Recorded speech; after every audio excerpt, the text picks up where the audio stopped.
Thank, thank you, Allie. My name is Anisa, and I'm an alcoholic. And it's only been 6 years, Allie. I've only been sober for 7. So I couldn't have been there before that. Um, Saying that my sobriety date is July the 9th, 2017. And I was welcomed into this program right away. Um, Not a huge fan of talking in front of groups, but I do it all the time. So today we're going to talk a little bit about my journey with prayer and meditation and how this is affecting me on an everyday basis and the different things. Oh, I got to tell myself, don't I, Allie? Got to tell me these things. For me, when we look at prayer and meditation and we look at the things in our life that bring us joy and peace and the things that we gravitate to. For me, it's been a lot of the meditation and prayer when it comes to AA.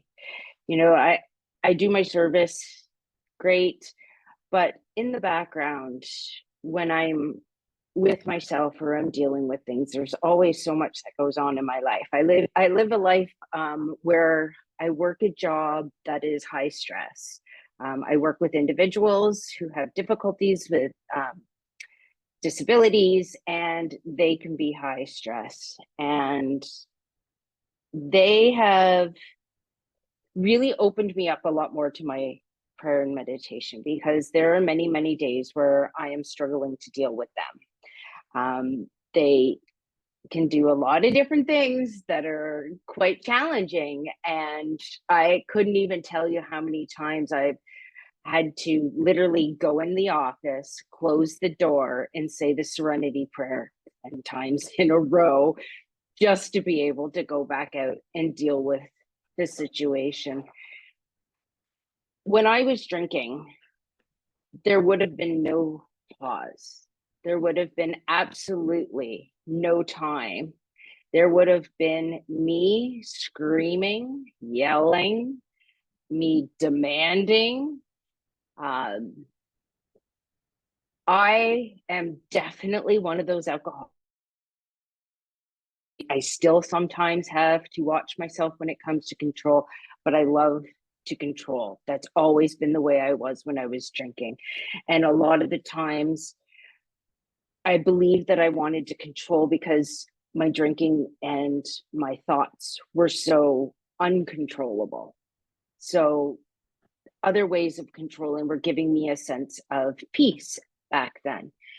I was raised as a Roman Catholic child. My mom and her side of the family are all Roman Catholic, and my dad, um, he's he just says he's not agnostic, but he doesn't believe in anything, but he doesn't not believe. So I was forced into this whole idea of prayer being something that was, pardon me if you can hear my dog in the crate right beside me. He's not too happy that I'm locking him up right now. But it was something to me that you were forced to do. I had to do prayers. I went to a Roman Catholic school. What did we do in the mornings back then? It was always prayers first thing in the morning. And I resented a lot of that when I was young. I didn't like the way that I was forced to do it. And so for many years as an adult, I stayed far, far away from prayer. I turned instead to spirituality well before I came into the program. For me, it was knowing that there's something there, but not having to define it. And that was what was important to me. And that is the one thing I absolutely love about AA. Nowhere does it say to me, you have to follow this God. It never tells us that. And I love that about the program. One of the things my second sponsor did with me, and actually somebody that Allie knows quite well as well. Um, but one of the things that she had me do was write my own definition of what I wanted in a God and the different things that would make me feel comfortable going to this essence, being, energy, whatever we want to call it. And it's funny because I keep it to this day. It's at the back of my big book, and I keep it there, and it's always there. And for me, the things that I had always wanted in whatever's going to help me with my life was loving, trusting, loyal, understanding, firm, soothing, honest, warm, non-judgmental, judgmental. So any type of being that's going to have anything to do with my life is going to have to know sarcasm. I am a Gen Xer to the point of sarcasm beyond sarcasm. Like, people don't understand my humor sometimes because of my sarcasm. So I need that back. And it's funny because there are little things that happen in my life, and it's like I stop and I look up and I'm like, really? Is this really what you're doing? Because those are my power being sarcastic with me, throwing me little funny things that happen, and giving me little things to smile about. And I absolutely love that about my life now, because my awareness to there being something that's helping me has brought me this joy that I never ever had before. I deal with mental health. I've dealt with mental health since I was a kid. And so depression was always a really, really big part of my life. And I quite honestly think the drinking started because I didn't want to deal with the mental health. But now that I have more clarity, I'm able to see that, for one, my mental health has helped me help other people, because I have an understanding that not everybody understands when people are struggling. When we get the newcomer that comes into the room and they're struggling, and it is more on the mental health side as well, I can say to them, I totally get that. When they talk about the uncontrollable mood swings, been there, done that. I'm an expert. Anytime you want to talk about that, I am here to talk about that.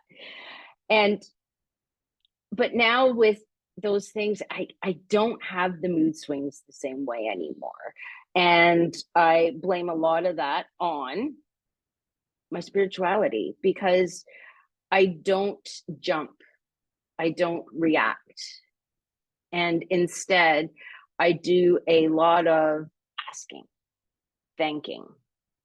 For those of you who know me well, and are on my Facebook, know that every single day I start my day with gratitude.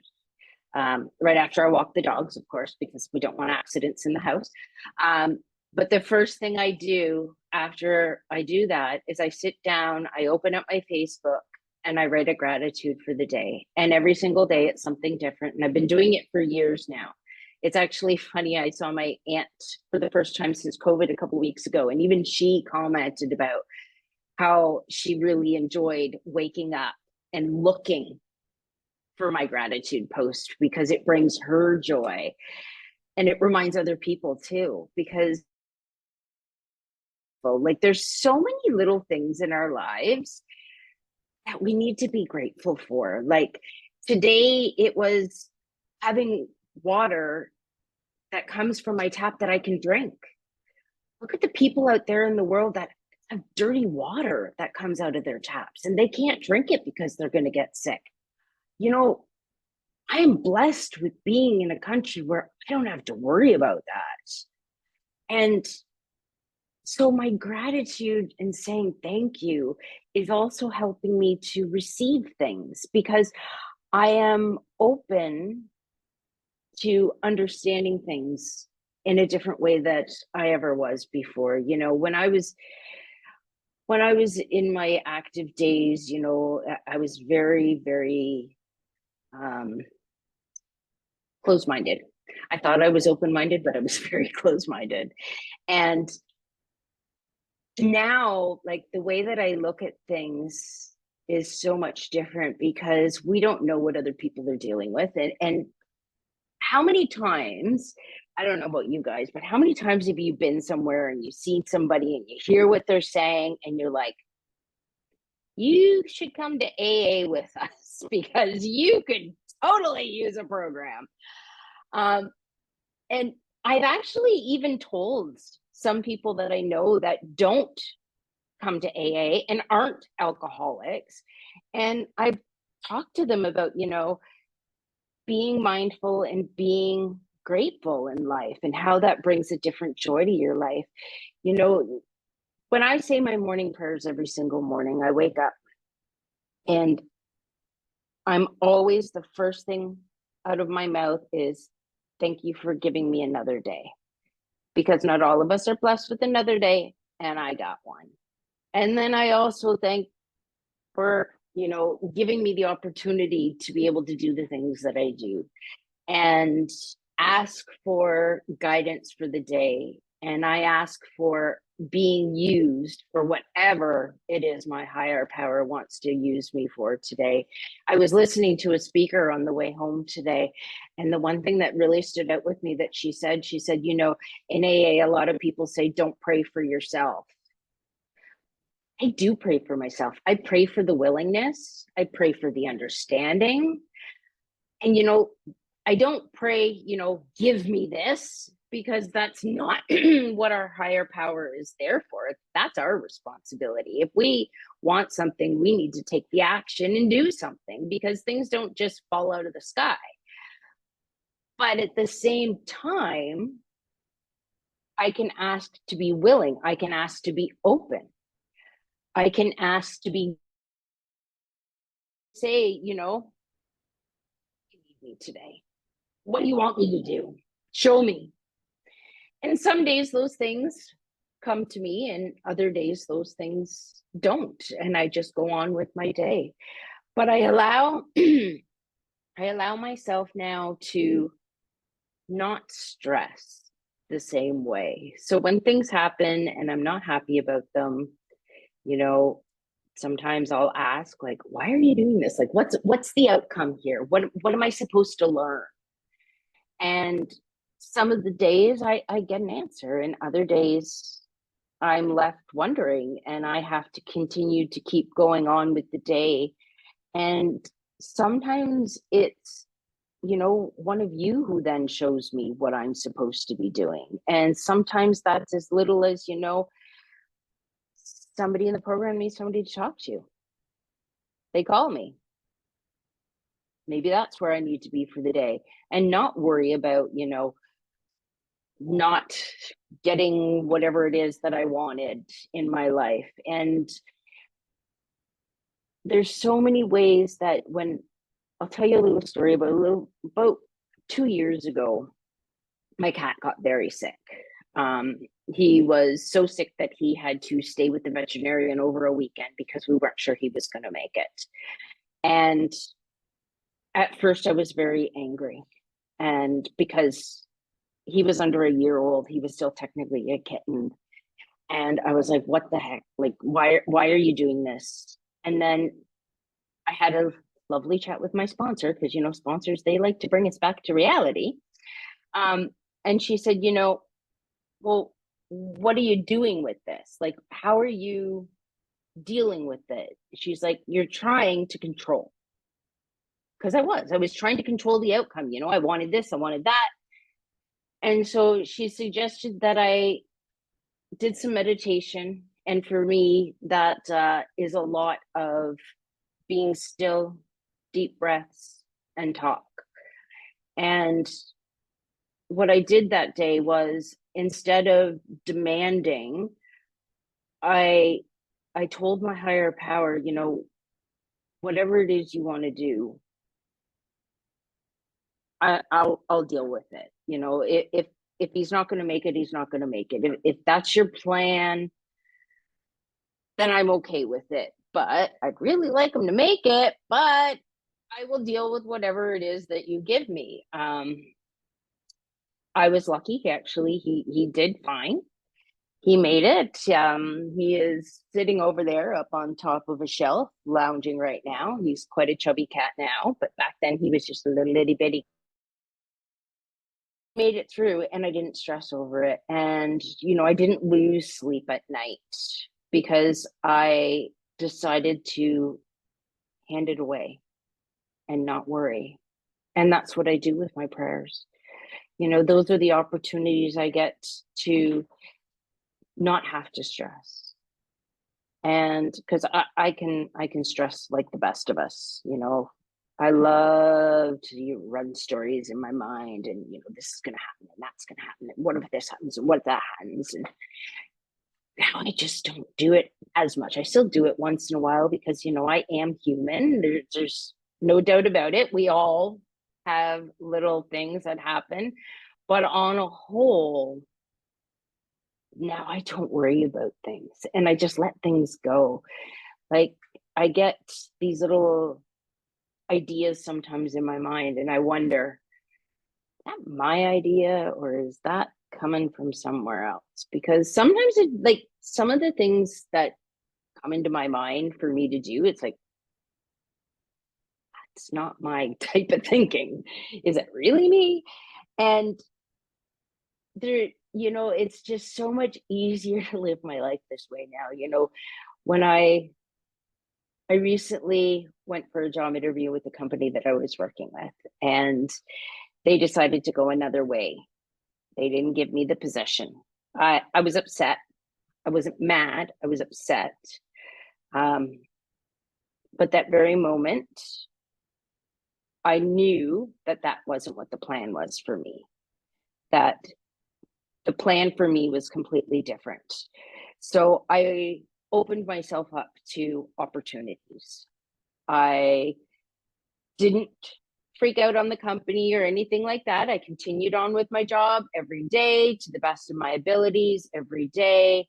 But I also started looking for positions. And in time, I got an interview. It went really well. And, I was like, okay, cool, whatever. And I didn't stress about it. I didn't even really think that much about it. I didn't talk that much about it. A lot of people didn't even know what was going on because I just didn't say anything. And then they called me for a second interview. Okay. Wasn't even nervous. And usually job interviews, we get really nervous and we start to try to do everything perfect. And well, I started that job this Monday. And let me tell you, it has brought me some unexpected new gifts. If I had known this company had the perks that it has, I probably,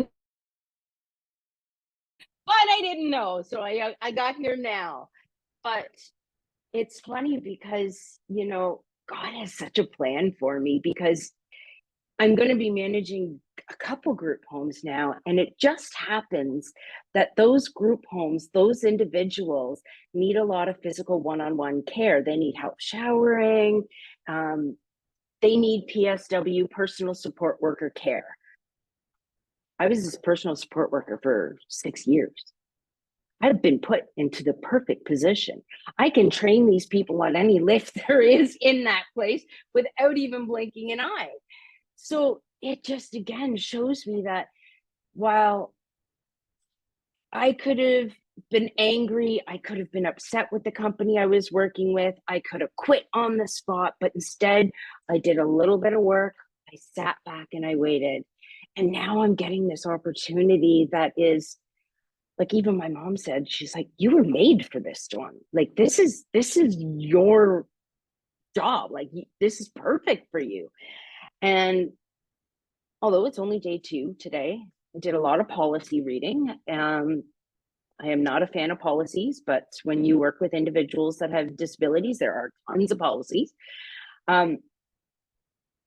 But every day when I'm driving home from work, now I'm saying thank you for the opportunity, because I wasn't happy going to work anymore. And I think now God has finally put me back into a place where I'm going to be happy again and work. Um, the better thing about it is, and Allie, you might have a real appreciation for this one. I no longer have to go to bed at 7 o'clock at night and get up at 4 o'clock in the morning, and so I can make meetings now at 8 o'clock. Whereas before, I wasn't able to make the meetings during the week. So, this is just another way that I've been put into a position where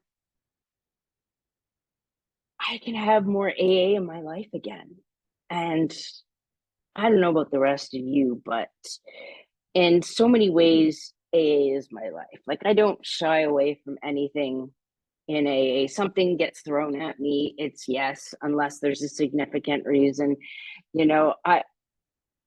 I don't walk around and advertise that I'm in AA, but I don't shy away from most social events telling people that I'm in. And people are interested. They're like, what is it? Like, what is it about? And they ask about the God thing. And they ask, like, what do you like? Is it religious? Do you like have to do things? Like, what is the expectations? Like, they think like a religion,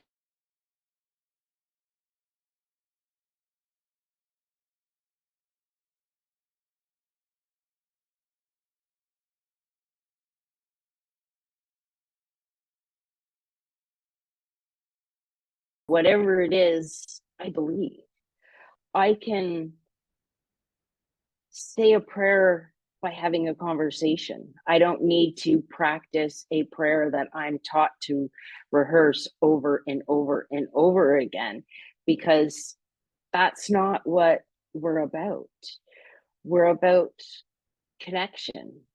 We're about being open to opportunities in our life that bring us closer to our higher power, that give us the opportunity to be of service to our higher power, not just to, other people, but for situations. We in AA have the best gift ever.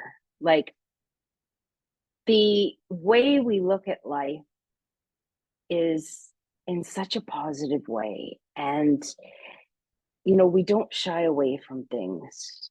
We don't, I don't know about you, but I used to lock myself in the apartment, me, my bottle, my pets.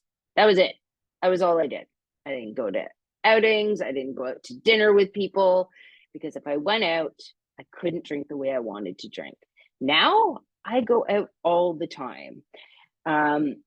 One of my favorite things about my home group is, after our meeting every single Saturday night, we go out for sushi. Sometimes there's 4 of us, sometimes there's 30 of us, and we take up the entire restaurant. You know, that's the gift that AA has given me. And I get to, the guys that I go with, there's a couple of like regular people that I go with, and all 3 of them have over 30 years in AA. And, when we go out and we have sushi and it's just the 4 of us sitting there, let me tell you, the talk of AA is like just unstoppable. And one of them's a historian. So, I'm hearing about everything. He gave me some books to read the other day. He's like, here, you got to read these. I'm not much of a historian, but I can appreciate his enthusiasm. And I've learned so much from these people.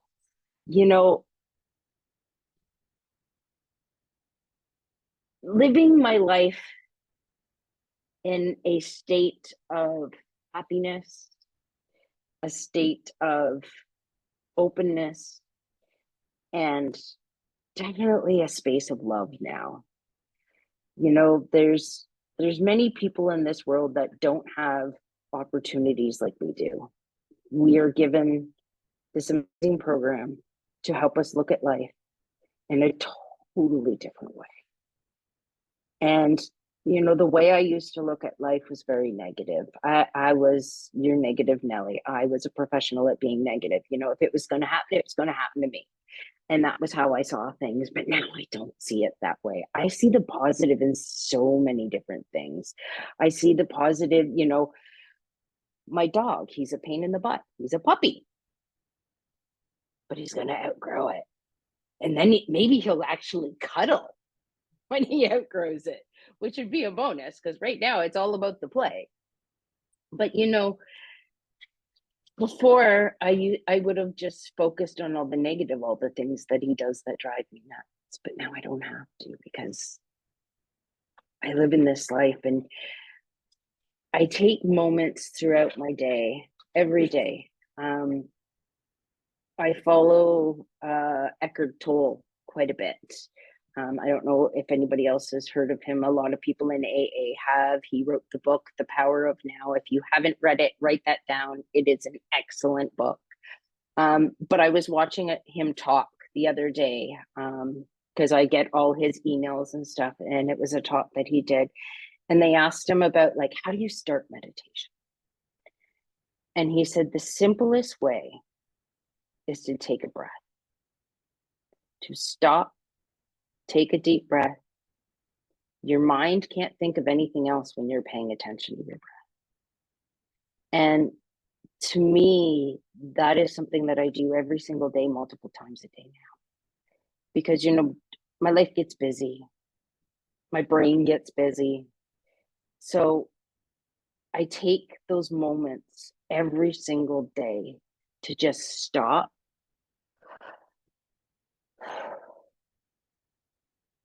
and move on.